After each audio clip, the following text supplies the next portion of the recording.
Donatismo. Isso aí é muito interessante, essa parte do donatismo. As mudanças que ocorreram na igreja do quarto século produziram diversas reações. Uma delas, nós acabamos de ver, o surgimento do monasticismo. E os donatistas, em particular, eles simplesmente se separaram da igreja. Então começa a haver as divisões. Na verdade já tinha havido, né? O Marcion criou a igreja dele, separada, não é da igreja católica. O Montano também tinha as suas igrejas, que também não fazem parte da igreja católica.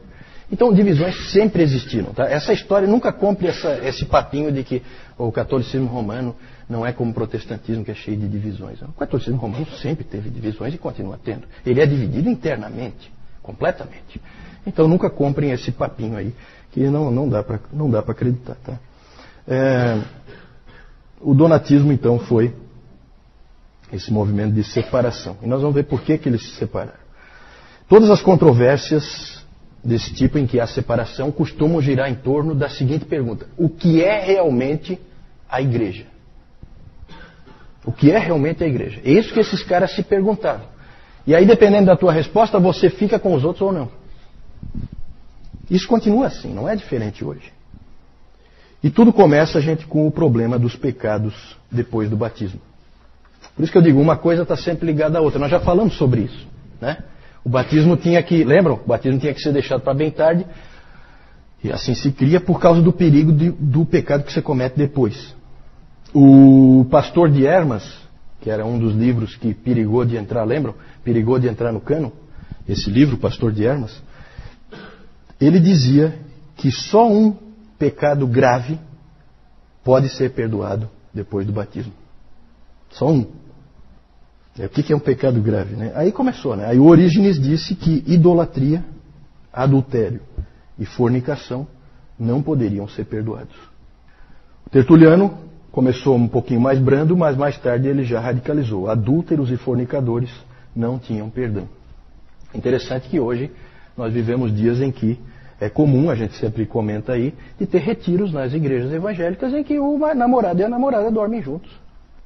Seria bom eles conhecerem um pouquinho de história da igreja e ver que não se pensou sempre assim, que você pode brincar com esse tipo de coisa. Né?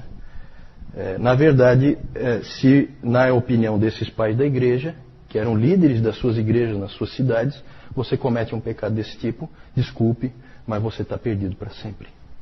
Não há mais perdão para você. Claro que isso aí levava a uma seriedade um pouquinho maior. Normalmente os pecados sexuais costumavam ser imperdoáveis, tá? Nessa época. Mas surgiu um outro tipo de pecado motivado pelas perseguições. Lembram das perseguições? Nós já vimos. Especialmente as perseguições sob Décio e sob Diocleciano, que foram as perseguições por todo o império. Surgiu um outro pecado chamado de apostasia. O que aconteceu? Vamos falar primeiro do Décio. Que ano foi as perseguições com Décio? Quem lembra? Não lembram? Ninguém? No ano 250. Foi uma perseguição que durou, foi relativamente curta, mas extremamente feroz. 1 ano e meio. 1 ano e meio. Nessa perseguição você tinha que sacrificar aos deuses e ao imperador, senão você era morto. E nessa perseguição do Décio, muitas pessoas sacrificaram aos deuses. Cederam. Muitos cristãos.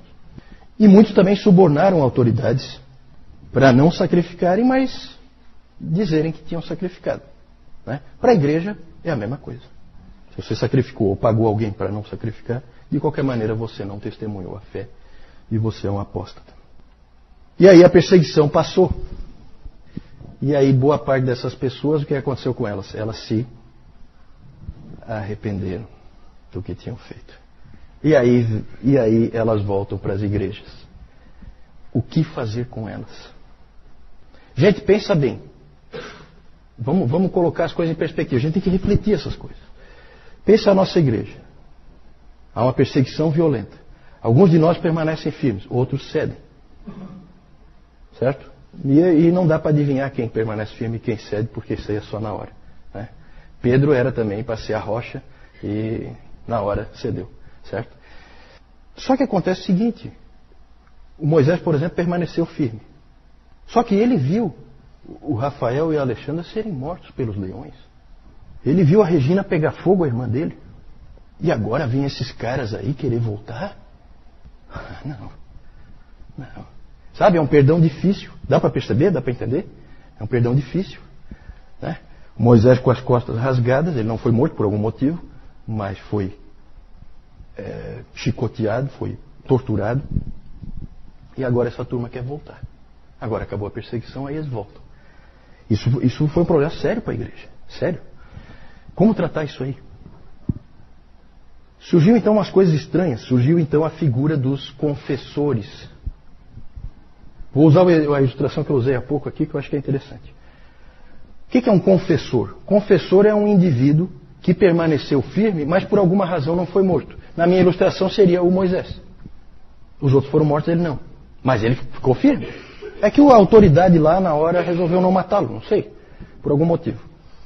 E ele então passa a ser um confessor. E aí começou a circular no meio das pessoas, na cabeça das pessoas, que quem poderia perdoar o pecado de apostasia eram os confessores. Então começou a se procurar esses indivíduos. Então Moisés seria procurado pelos apóstolos para que eles conversassem com ele e ele perdoasse.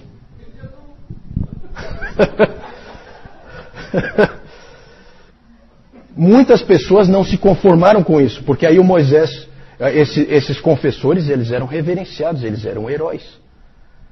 A igreja via eles como heróis. Né? Claro que os que morreram também, mas aquele era um herói vivo. Né? Então, isso aí levou a um problema na igreja e levou a vários tipos de posição. Muitas pessoas, porque aí o Moisés ele ouvia a pessoa e ele passava lá um sermão nela, não sei como é que ele fazia, e a pessoa então estava perdoada, podia voltar. Só que muita gente disse, não, isso aí é perdão barato, não aceito, e batiam o pé. E aí surgiu um indivíduo, um bispo rival em Roma, chamado Novaciano, isso lá no século III, porque é na perseguição de Décio.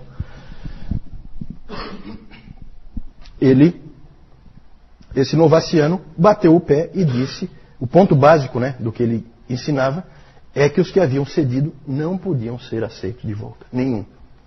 E a igreja novaciana se espalhou-se por muitos lugares, passou a ser uma igreja separada. Houve uma divisão em torno desse aspecto. Né? Ali a gente põe donatismo, porque o donatismo é parecido, só que veio depois. Eu vou falar disso. É que o donatismo é maior. Mas o novacianismo é parecido, mesmo fenômeno. E aí quem se envolveu muito nessa discussão foi Cipriano, bispo de Cartago. O Cipriano ele escreveu muito e ele disse o seguinte: não, as pessoas devem ser disciplinadas e aceitas de volta se estiverem realmente arrependidas, mediante disciplina. Normalmente essa disciplina é a excomunhão, o indivíduo fica fora da ceia. Lembram da ceia? A ceia é separada. Então você deixa de ser dos fiéis, você não entra mais lá.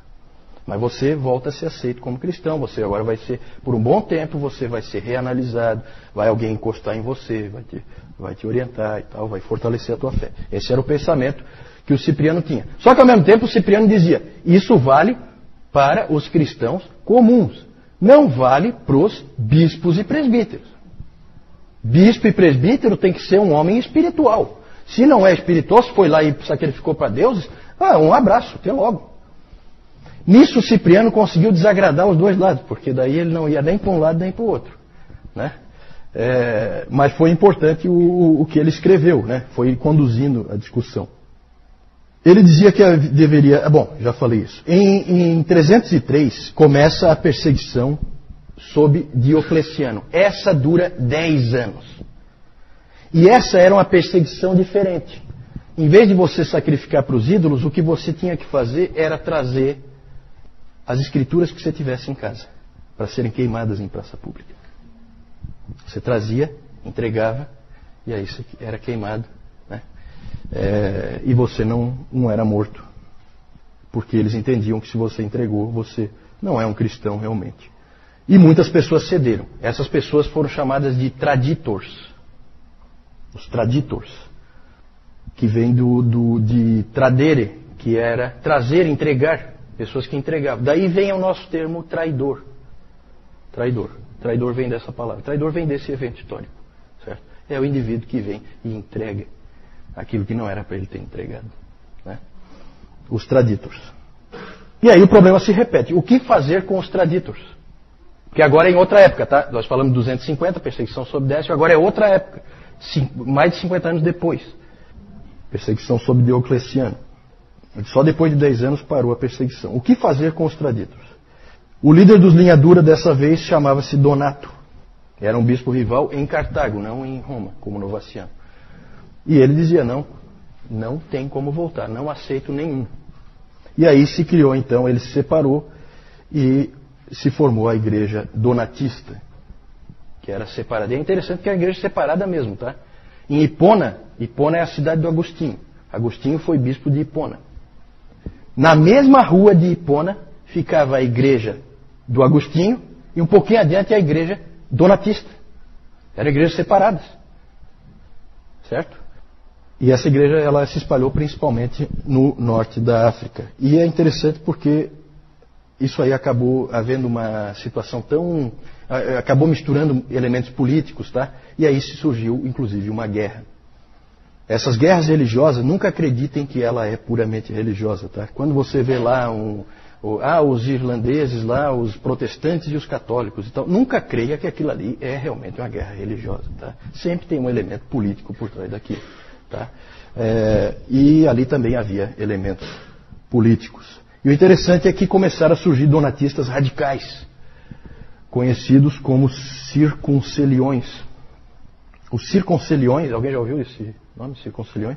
Os circunceliões, eles eram uns tipos esquisitos, eles viviam em tendas e eles consideravam o martírio a principal virtude cristã. E eles atacavam ferozmente os católicos. Católicos não entenda como católico romano, tá? Os católicos são a igreja única. Eles atacavam ferozmente os católicos, destruíam as igrejas dos católicos, matavam os católicos, eles eram violentos. Só que muito fiéis ao Senhor, né? Porque é interessante que eles achavam que o Senhor tinha proibido de usar a espada. Eles achavam que na palavra proibia, por causa daquela coisa de embainhar a espada, que não era para eles usarem espada, né? Então eles não usavam espada, mas usavam porrete, cacetete, tá? Coisas que o Senhor Jesus não tinha dito absolutamente nada a respeito, certo?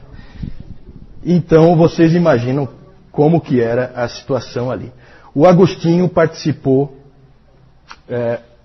ativamente de... Pode passar isso eu acho que...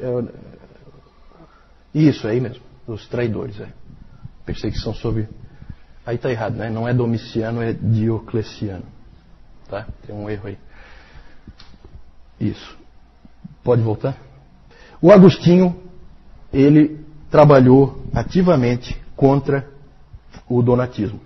Ele insistia que a igreja no mundo é uma igreja peregrina e que ela é como a Arca de Noé. Dentro dela há animais puros e animais impuros. A pureza da igreja vem de Cristo e não dos membros dela. Isso Agostinho bateu muito nessa tecla e ele sonhava muito em ver a igreja de novo sendo uma só. Porque a igreja dividida gerava todo tipo de problema. Inclusive depois problemas em questão de batismo. Se você era batizado na igreja donatista, valia para a igreja, né? Um se convertia para um lado, daí para o outro, e isso aí gerava todo tipo de problema. E o que aconteceu, para resumir a história, é que o donatismo acabou condenado em 411, num concílio que foi feito, um concílio menor que foi feito ali localmente, que foi convocado pelo imperador Honório, na época, para resolver o problema. E aí ele foi condenado, o donatismo, e aí aconteceu uma coisa, pela primeira vez na história, que ia se repetir várias vezes. O donatismo foi condenado, e aí o imperador, pela força, obrigou todas as pessoas que estavam na igreja donatista a se converterem à igreja católica, certo? Então começa esse fenômeno da conversão pela força, que ia aparecer dali para frente. Acho que é a primeira vez que isso aparece, tá? E depois isso vai aparecer um monte de vezes, inclusive aqui na colonização da América, né?